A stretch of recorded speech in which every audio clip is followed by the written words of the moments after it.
I'm thrilled to move us into our last session, a keynote session for today's event, and I'm going to introduce our speaker. Our last speaker is Dr. Kirsten Bibbins-Domingo, a physician and epidemiologist.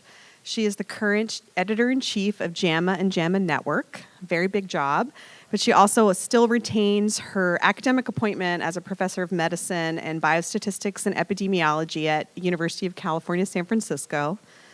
Kirsten has been doing policy-relevant and translational research for pretty much her entire career, so I know she's going to speak to us about that from her academic side, from her new role at JAMA, but also from roles she's held, such as being the previous chair of the U.S. Preventive Services Task Force. So she's truly an expert. We are very thrilled to have her lead us out and close us out with the future of where we can go. So with that, I will welcome Kirsten to the stage. Thank you. Thank you very much. I'm really thrilled to be here. It's been a really energizing day. I've been fortunate to be here for pretty much most of the day. And so congratulations to Courtney, to all of the organizers for a really very enriching meeting. I decided that rather than give you my prepared remarks, I would reflect on the conversations we've been having today and hopefully have more conversations. So that's my goal. So I'm going to do this without slides, and I'm an academic at heart, so you know it's hard for academics to talk without slides. So if you see me waning, throw something at me. But what I want to start with is a reflection on a saying that one of my colleagues has said to me, and which is that I use to motivate talks like this. And this is a saying that Laura Schmidt told me, who many of you may know from UCSF, who also does policy-relevant research. And she said to me once at the end of a meeting, she said, well, you know, Kirsten, scientists make the stones and they give them to advocates to throw. And I was like, okay, well, that's sort of nice. I sort of like that.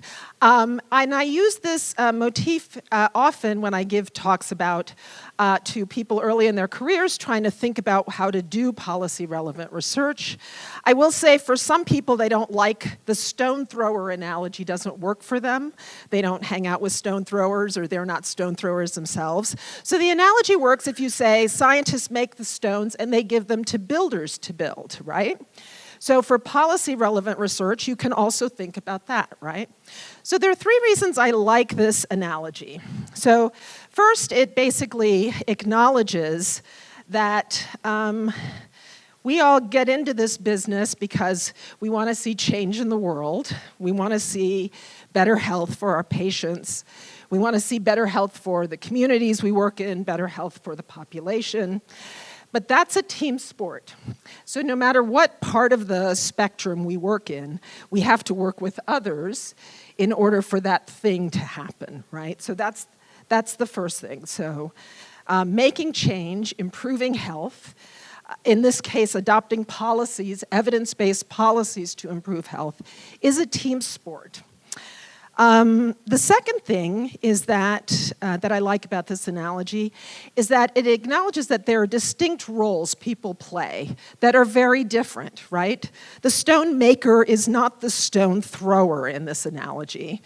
The stone maker is not the builder in this analogy. We might have different ways we identify with different parts of this, but these are people in this analogy that have very distinct roles, and I'm going to talk a little bit about that from the perspective of a researcher because that's where I've spent most of my life. And then the last thing is that there still needs to be a way for that stone to make it from the maker to the person who's going to throw it, right? Or for the person to incorporate into that wall that they're trying to build, right? There's got to be an intentional act of giving that information over, and the person who's to receive that information needs to want it and use it to build that wall, right? And that's what we've been spending most of our day talking about today, right? Is how can we, who are in the research world, think about the needs, the perspectives, how those who are stone throwers or builders, how can we think about that so that the stones we give over are stones that they can use for the work that they're doing, right? And so that's what I want to talk about now from just the perspective now as a researcher. And so Courtney says, I'm now the editor-in-chief of JAMA. I've been in this role for 3 years.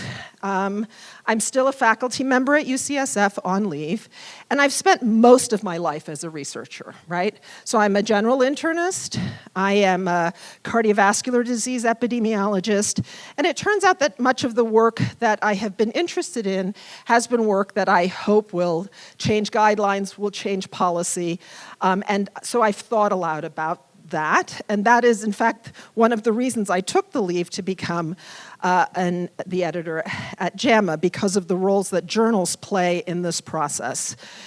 I want to reflect, though, from the perspective of what it takes for a researcher to do this, to play the role they're supposed to play in making evidence-based policy.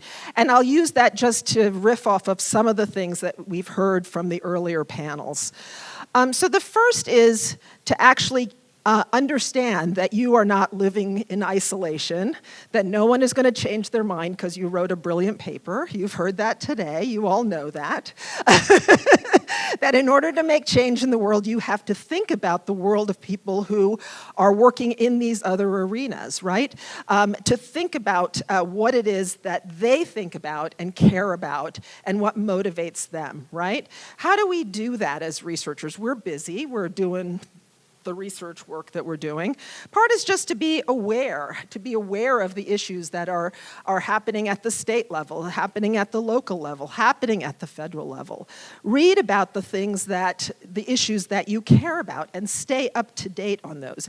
It sounds so trivial, but it's easy to get very caught up in the work that you're doing day to day and not pay attention to what's going on around you. Get to know the people who are the stone throwers or the builders. If you can't cold call them or get to know them the way you've heard people talk about today, you can do that. You are all part of professional organizations who actually do take time often to cultivate these types of relationships. Think about what they do, because that's what they spend their day job doing, is trying to influence policy. So you can, through your organizations, get to know that. That's often an easy way to do it. What I would want to stress to you is that this is something you should develop as a part of your portfolio in the same way you're good at the research. Sometimes you're going to use it because it will be important to you to communicate to a policymaker, but sometimes it's just important to understand the concept, the context, and you will be able to ask and answer better research questions, I would argue, if you understand sort of the broader landscape going on. I'll give you an example from my research. So I have done research over the course of my career on the types of foods that we all eat that are bad for our cardiovascular health, and that even though we know that, we continue to eat them. So I have done a lot of research on, high salt diets, a lot of research on high sugar diets, and then the landscape of regulatory and policy to try to encourage healthier eating, right? But early on, one of the first papers that ended up being very important in my career came about after a talk by another academic, but one who was very involved in his professional society, talking about this regulatory environment that allows things like salt to be in the food supply at an unregulated level, because they're in a category called generally regarded as safe GRAS. That's what the FDA considered in there. So there's no means for anybody who wants to try to use any other power that they have at the state or local level to say, wow, this is too salty. There's no way to do that because it's in this category. And so it's this very arcane, FDA rule, but hearing people talk about this is the reason nobody else can ask people to make things a little less salty was all of a sudden a very compelling idea to me. And so we decided that rather than write another paper saying, we all eat too much salt, it's killing us, that's really terrible, we were going to write a paper that was like, what if we could marginally decrease the amount of salt in our diet. The types of effects that would happen if there was a policy change. Because a policy change wouldn't make sweeping effects on our diet. It would make small incremental effects. And we did this around the time the FDA was debating this rule change. And the only reason I knew about this is because I was talking with somebody who was saying, look, they're debating this rule change, and this is the implications of this rule change, and this is why it matters, right?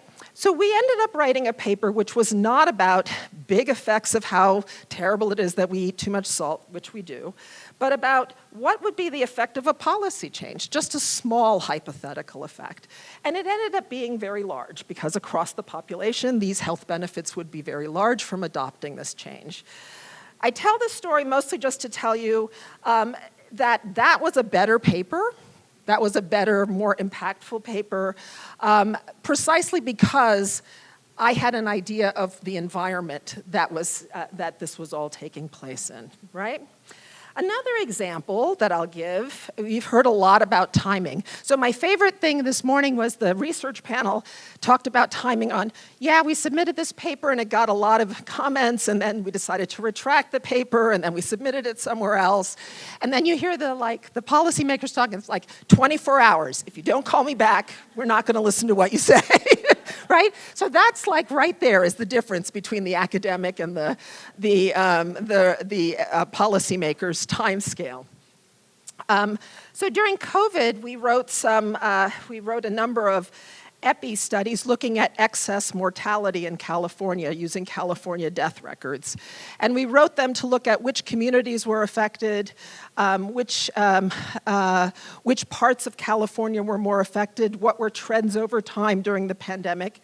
And we wrote one paper looking at occupation, excess mortality by occupation, in California. And one night, the research specialist who was working with me called me up and he said, we're going to post these results on the preprint server tomorrow. Now, I had never written a paper posted on a preprint server. I'd always done peer-reviewed papers the way we're taught we're supposed to do them. And I was like, okay, why are we doing that? And he said to me, well, California is debating how they're going to roll out the vaccines. And the result we have is important to that. Because we had results that clearly showed that it was food and agriculture workers that had by far the highest excess mortality in California. And he says, if we wait to put it in the peer-reviewed literature, we are going to miss the opportunity to influence the decision they're going to make. And that's more important. So I said, okay. Now, mind you, we hadn't just come to this research question. It's not that we decided to do the paper, that analysis like the week before. We had been doing this for a while. We were confident in the results. But he recognized the timing was the key to influence this. So he put it on the preprint server. He wrote a series of tweets to actually highlight what the results are. And in fact, that did get a lot of attention.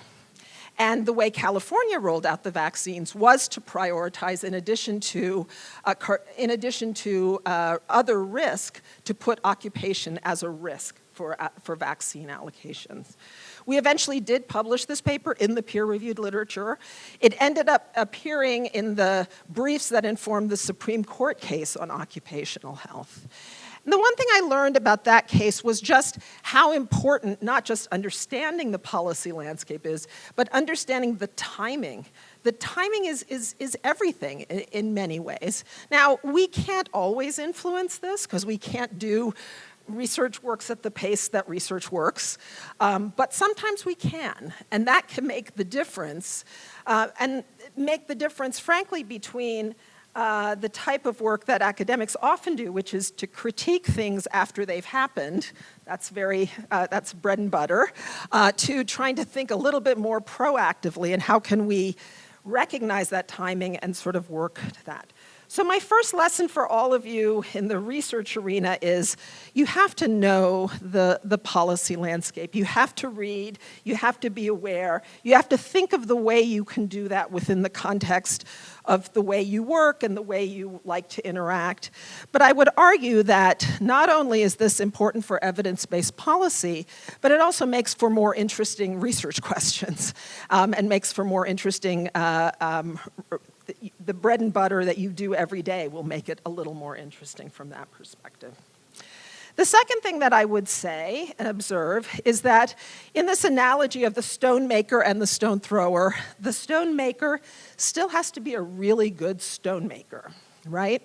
And I say this for academics, we are oftentimes caught up in, we want this change to happen on a policy landscape. We advocate for the things we care about. But our day job in this analogy is to make really good stones. And making really good stones means we have to do the bread and butter things we're taught as academics, to be skeptical, to be objective, to be dispassionate, to really try to poke holes in all those things that we believe in so that the skeptic who's reading your paper is going to say, oh, okay, yeah, I'm convinced by this argument. That's a very hard thing for academics to do, who also feel passionately about a type of change they want to see in the world, right? But that is, the reason we are valuable to policymakers is because we don't give up that role, right? Is because you all are like esteemed professors at Davis and at other places. You have to do that while also keeping this other thing in mind. And so every day when you are doing your work, you have to think about how it meets the highest rigorous standards. You have to ultimately publish it in the places that your peers will read and respect, because that's what keeps giving you the credentials that you can then go talk to the policymakers, right? That's what makes you valuable, and you cannot abandon that. Because that is the role you play in this series of things that you do. And that's why I encourage people to think about where their talents are best suited, and if they're best suited to be the scientist in an academic institution, to take seriously that role. The last thing that I would say with regard to lessons for researchers is that ultimately we have to think about being better communicators. You've heard that today in many types of ways, right? But usually those things sort of like, you gotta get a TikTok account, or you should be on Twitter. And I would say the best advice that I've gotten is from a dear mentor of mine who is not of the TikTok generation, a lot older, but he used to always say to me, before we started a paper, he used to say, what's going to be the bottom line sentence in that abstract, right? What's the one sentence that's going to summarize this result, right? And we have lost that quite a bit, and I'll tell you that as an editor now, right? That one sentence, what's the impact and what's the finding and why is it important, is actually still the most important thing that we have to all be able to do, whether it's evidence-based research or any other way we communicate scientific research. So I'd urge you to think about that in particular in how you learn how to communicate and learn to do that. I think we can all take the types of training and courses in communication, but ultimately that's important. This same mentor of mine used to say to me that papers in the top journals are always composed of rigorous methods that no one understands and a bottom line message that everyone understands. And that's a good way of thinking about like what it is you ultimately should be striving for. When it comes to communicating with policymakers, I really love the gentleman on this panel here who basically encouraged us to take a little more risk, right? I think there is a way in which well-trained researchers, they know how to critique methods, they know all the limitations of their findings, and it is hard for them to then communicate that succinctly to a policymaker. One of my colleagues says, and I told a few of you at lunch, says that policymakers want to talk to one-handed researchers. Unfortunately, most researchers say, on the one hand, the result is this, but on the other, you could look at it that way. And there's a reality that you, as an outstanding researcher, you know that the result is this. You also know that the way to critique that is all of these other things. But for the policymaker, they want that result, right? They want that on the one hand. And I do think for people who work in a field a long time, you should have a little more confidence that you can give someone who needs an answer the answer, right? Because if you get to the second question, you can tell them all the caveats around it. But we need more people, and I think his advice that if you're not giving a result, somebody else is giving a result is a really good one. And so I'd urge you all to be a little more confident in areas that you're the expert in, that when you're giving that information, you can give that one-handed result, knowing that if you are pushed, you can describe all of the limitations and caveats. I think we should learn to be better storytellers, and I think many of you have done training, and I would encourage you to continue to do training in how we communicate, how we tell stories. And then I'd also urge us to partner more effectively with people for whom this is their day job in doing this. So one of the most effective things that I did with one paper that we wrote about that was also going to influence some decision that was being made in Sacramento was to partner with an advocacy group. So they knew that we had a result coming out for a paper. They had seen me present this result. I'm now going to tell you something that violates all of my rules as an editor, but they said, well, we need to prepare a brief for Sacramento. And I said, well, the paper's under embargo, so I can't, so I finally decided that I would give them everything in the paper to prepare the brief. And I said, if you publish the brief before my paper gets published, I will be persona non grata with this journal forever, so don't do that. And I trusted them. But what that accomplished was that when the paper was published, the brief was in Sacramento on the very same day, right? They had the distilled version perfect for the policymaker on the same day I published the scientific paper for the scientist, right? That was relationships, trust. It was knowing that I couldn't do the brief. There's no way I could have done a brief that was right for the policymakers at the time. But they could, because that was their job. They're an advocacy group. They could do that. And so I think communication is both what we can do better ourselves, but also in policy-relevant communication, it is for who we partner with who can translate that message one step further for us. So those are my three sort of take-homes for you as the research community, is just get to know how policymakers think, get to know what the policy-relevant issues are that are important to you, and stay up to date on those. Do your day job well, be good scientists, and make sure that you definitely take care of business that way, because that's what makes you valuable to evidence to the policymakers. And then third, think about how you communicate effectively, and think about that both personally as well as how you partner with others who might be translating your work. I'll just say briefly what we do as a journal. So I've thought a lot about this as a journal, and I will tell you as a journal, it's both a very powerful position, a very humbling position, and in this environment, a very complicated position, which I'm happy to talk more about. I think we have recognized that we have to be faster in everything that we're doing. So we have had a lot of initiatives just to be faster to get work out. And we have tried to be responsive to authors who say, it's important that this work gets out because it's time to this type of thing that's happening.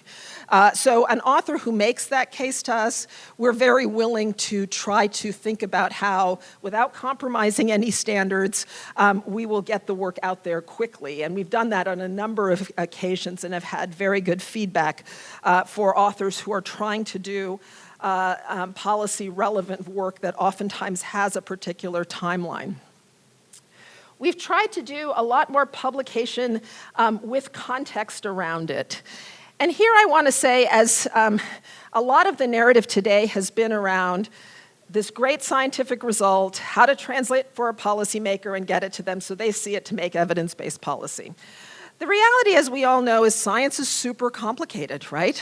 And that policymaking is about evidence and then a lot of other things that are about values and negotiations and other types of things, right? And so sometimes when we're caught up in this complicated science world, we have to also think about how do we create enough narrative around it that those who are tasked with making policy can figure out what they want to take from this.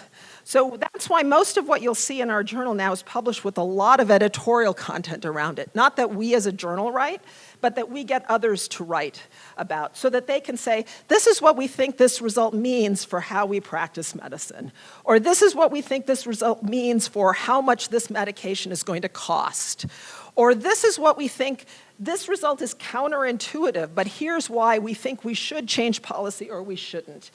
And what we're trying to do there is not game the system or make it simple, but say, sort of embrace the complexity, that we don't want the scientific finding to go out there and let others just figure out what it means. We want to at least give you a range of ways that people who are thoughtful, who are also experts in the field, might think about a particular result. I'll give you an example, and I'm probably going to make enemies here with this example, so my apologies. One of our journals is JAMA Pediatrics.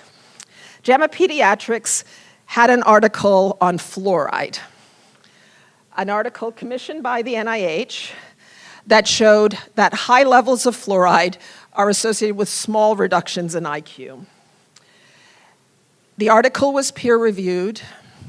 The article, it was a high-quality article based on the peer review, and the editor decided to accept that article. Now, that article, we knew would be controversial because that article could easily be used to say, well, clearly, we got to get rid of all the fluoride policies because, like, this is bad, like, you know, whatever. So we commissioned 2 editorials to comment on this article, to say that even though these are the results in this article, here's how policymakers might think about these results, right? So we had two editorials that we published with this. Now, let me make another complexity. We accepted this article before the election. And then we had the election, and the article was published after the election. Right? In fact, the article was published January 6th. And during the confirmation hearings, actually. And so our new HHS secretary actually had this article and proof that this is why we need to change the fluoride policies, right? So you can see this is a complicated landscape, right? Could we have made different decisions on this article? Maybe. I feel very good about the decisions, each of the decisions we made. I feel very good about the New York Times coverage of this article is a New York Times article that covered the 2 editorials with the article, right? So it is about the entire discussion, not about the article itself. And so the hope is that people who are thoughtful, who want to read and understand this policy, who might live in states that have fluoridated water, can think about what the results of this mean. And that's the goal. Now, no matter what you do, if someone decides to use a result in the way they want to use it, that's going to happen. It's going to happen in this environment. And that is the complexity of this environment. That it is always true, but it's certainly even more true now. So I think our job as a journal is not to put the thumb on the scale for one policy, but rather to be aware that a result might be used by policymakers in a variety of different ways and try to put more information rather than less information out there in those types of complex debates. But I'm curious to hear what your perspective on whether we're making the right choice. And then we're doing a lot more with trying to communicate directly to the public and to clinicians, to frontline clinicians. So we use a lot with our multimedia, a lot with our social media to communicate science results directly to the public, to communicate to frontline clinicians. And we've even launched series about to help frontline clinicians communicate scientific results. And I think this is our attempt to say that ultimately, as I think Dr. Reyes mentioned, that we want to influence the larger base, and that's what's as important as the way we communicate directly with policymakers. So let me just say that I think we are all, the goals that we have, that we share in working together to improve health, is one that is a noble one, and we should continue to strive to do. I really appreciate it and am energized by the conversation that we've had today about how to do that effectively. And I think it's always been important, but it is particularly important now. And I'm looking forward to a discussion on how we can do it better. Thank you.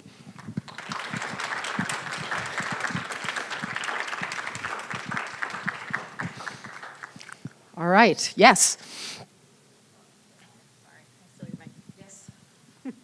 Thank you. I had a question for you about the rigor part of what you're talking about. There's also so many more journals than there used to be. And I think we talk a lot about pushing through on social media or cutting through non-experts trying to deliver information, but I actually think we have to cut through the quote-unquote experts in science, and I was just curious if you had thoughts on that, and especially from the JAMA perspective for us. I mean, let me admit before I wholeheartedly agree with you that it's very self-serving for me as one of the top journals to say, well, yes, we have too many other journals and it's all those other terrible journals, right? But the reality is that we have a growing number of journals. It's growing in part because we now have a publishing model that for the most part is a pay-to-play, so you pay to publish an article, so that means publishers are incentivized to publish more and more things, and new journals, there's no barrier to entry. And the worst thing is that that seal of approval that had been there in the past, it's a peer-reviewed journal, is not there because all these are peer-reviewed journals. And so my colleague who runs the preprint server, which are not peer-reviewed, runs the preprint server, he always reminds me that the scientific literature that shows that COVID started by volcanoes or snakes, those are all in the peer-reviewed literature. They are not on the preprint server. So absolutely, it is a problem. Yes.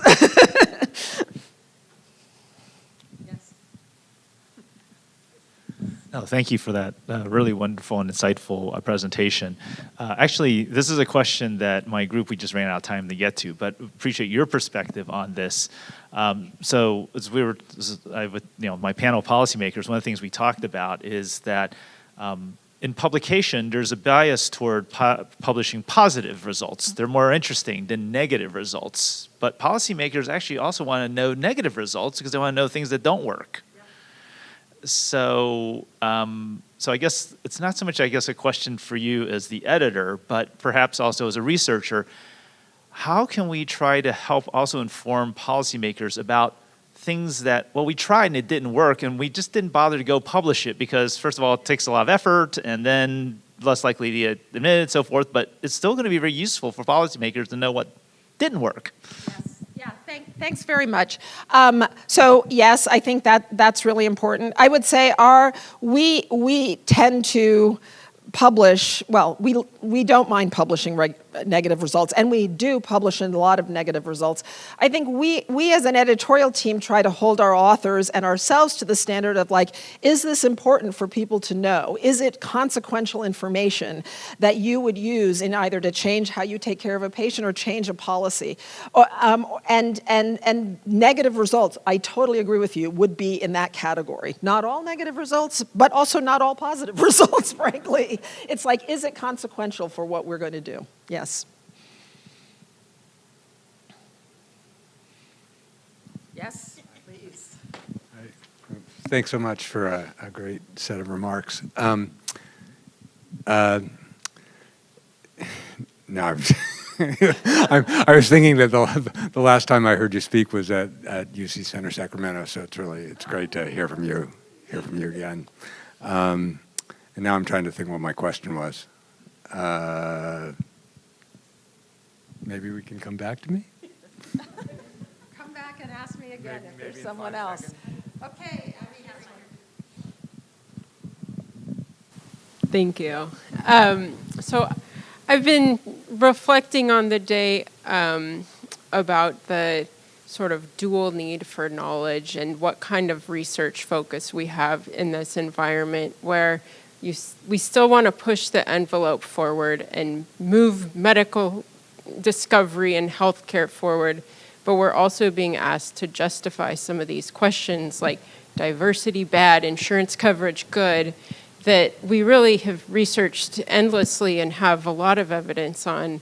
And I wonder how you're thinking about generating evidence and publications to meet both of those needs that I do think I'm hearing that policymakers need to have the evidence to justify both directions. Thanks for that. I would say one thing we're doing, and a good example would be something we discussed over lunch. One thing we do is we publish, we've always published a lot of research letters.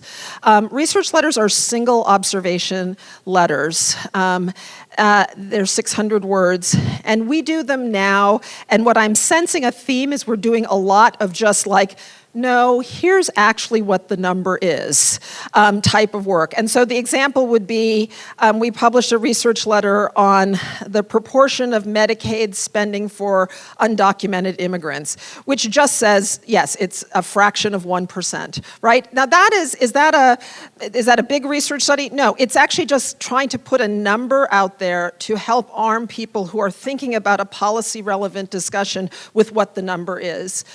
I hope we are not going back to the day where we're trying to like start from scratch saying, okay, well, there are differences between different populations and health outcomes and here's what they, because hopefully not. But I think we could easily go back to that point. I think for journals like ours, the question is whether how much information we put around a research study to make it accessible for people who are trying to come in today and understand the implications. But I actually, I'm giving you the glib answers of what we're doing now. That probably doesn't, it doesn't allay the fears that I have that is where we're going to be going, so. Yes. Okay. Fairly straightforward, actually. I really appreciated your mention of how you're bringing additional editorials and other contextual information into JAMA. I think it's really a big help, and it kind of connects to something I read a long time ago. It was a assertion by some famous journal editor who predated you, that every randomized controlled trial should start and end with a meta-analysis. Okay, and the point was that a single result or a single finding is rarely sufficient to actually know the truth. Obviously, policymakers need to act, but how are you? What do you think about that? Yeah, that's such Such a good question. It sort of dovetails, when I think about like the randomized trial literature, dovetails what Dr. Pan was saying and what you're saying now, is that, a single finding in isolation, a negative finding in the context of all findings is like, you still want to tell a clinician today, well, now that we know all this, what are we going to do, right? And I do think that, for better or for worse, there's a lot of negatives we got to worry about with AI. There's a lot of positives that I think of evidence synthesis, of doing real-time synthesis of evidence. I do think we're going to be changing the way we think about how we incorporate the latest finding in the context of the universe. The problem is that it's still going to take, I think, human judgment and human look at, well, that means I'm going to do this. And that's, so I'm encouraged that the tools for meta-analysis in this case are going to be easier. So it'll be easier to always have a living meta-analysis that might be published or sit on side and that one could refer to. But I tend to like the editorials because there's still a lot of judgment that comes even with that. And I think that's what I like about using the editorials for that. Yeah, thank you for your remarks. Some of us were tutored by Drummond Rennie, who recently passed away and was a force to be reckoned with in biomedical publishing. Yes. And I'm curious, he was a relentless critic of peer review and the failures of the peer review process, and obviously he worked very hard to improve peer review at JAMA and the JAMA family of journals. But how do you see yourself sort of carrying on the legacy of Drummond Rennie, and in particular in the context of what you just said about, there's so much crap that gets through despite the peer review process. And so now, people are using AI for peer review. Yeah. And is this the wave of the future? I mean, what do you see as the future of peer review as a tool to minimize the amount of BS, frankly, that gets into the literature? Yeah, thanks so much. That's such a great question. So let me say, and again, it's going to sound like I'm going to say JAMA's great and it's all those other journals. But one of the things that I do worry about the explosion in number of articles and the explosion in number of journals that are all peer-reviewed journals is that it exacerbates all those things that Drummond worked hard for. And I am sure that all of the more junior people in this audience, the number of invitations you get every week to peer review is exactly the downside drain on that system, right? That's the consequence of all those journals. What does that mean? All of those people didn't have the great mentors that we have, who told us don't peer review for that journal, peer review for this journal. That means all those people are peer reviewing. It means they're not necessarily learning to peer review with the best journals, so the best science. It also means, because peer review is that great service we do that's uncompensated, it means who is going to be most tempted to use ChatGPT to go write your peer review is that.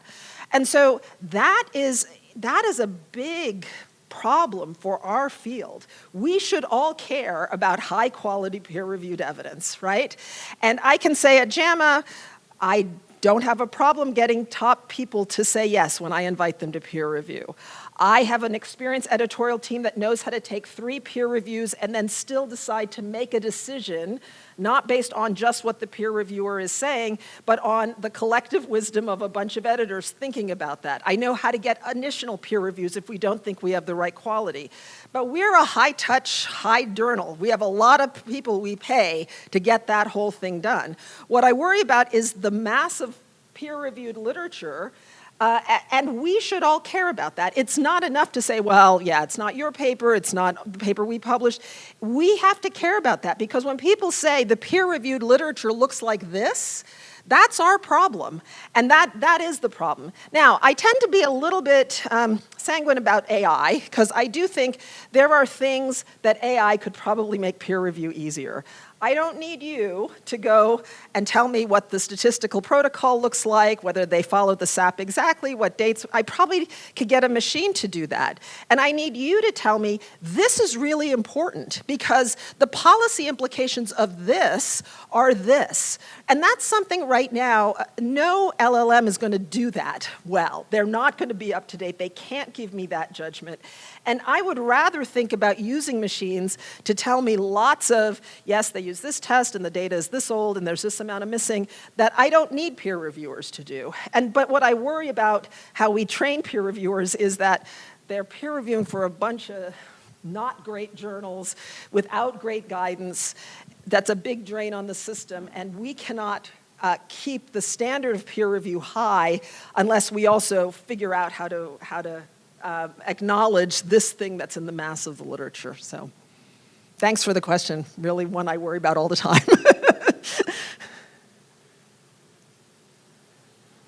Yes?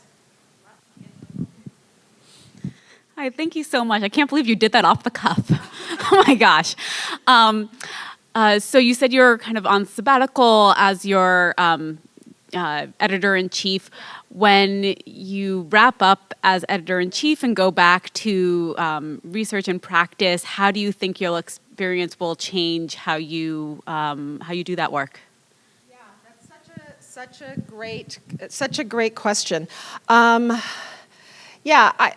Let me just reflect that I think people involved in the biomedical enterprise, we tend to come to this because of shared goals, but we live in very different silos. And one of the biggest problems in making change in anything that we're trying to improve is that it's very hard to understand the perspective. So me being on the journal side, thinking about what does it mean to try to hold the scientific literature to a high standard, which is one role of journals, and then also how to disseminate in a way that lots of people can use it and find it, which is another role of journals.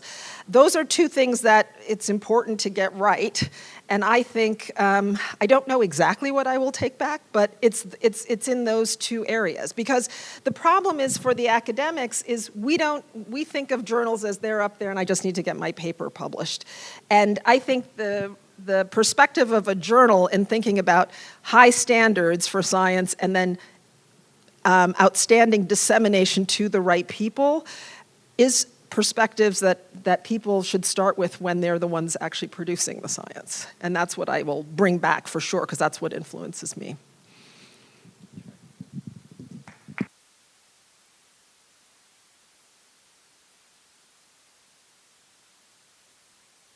Thank you so much, Kirsten. It's just a thrill to hear you and meet you in person. And you know, I have to say, we talk about AI a lot and really how it's going to replace us. So thank you for giving one reason why we're not going to be completely replaced by AI. So Kirsten gave a really nice summary of the day, but I tried to write a haiku of my own about the summary of the day. So here's my haiku. Partnership, return my call. Tell a pithy tale, throw a few good stones.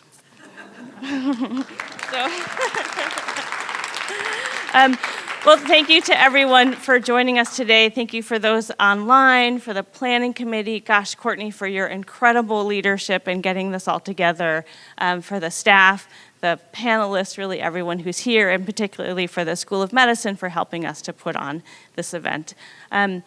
Don't forget to fill out your evaluation forms. I really hope they're QR codes. Otherwise, we should be very embarrassed if they're not. And for those of you in person, please join us for a reception out front. And for the Zoom audience, thank you so much for joining us today.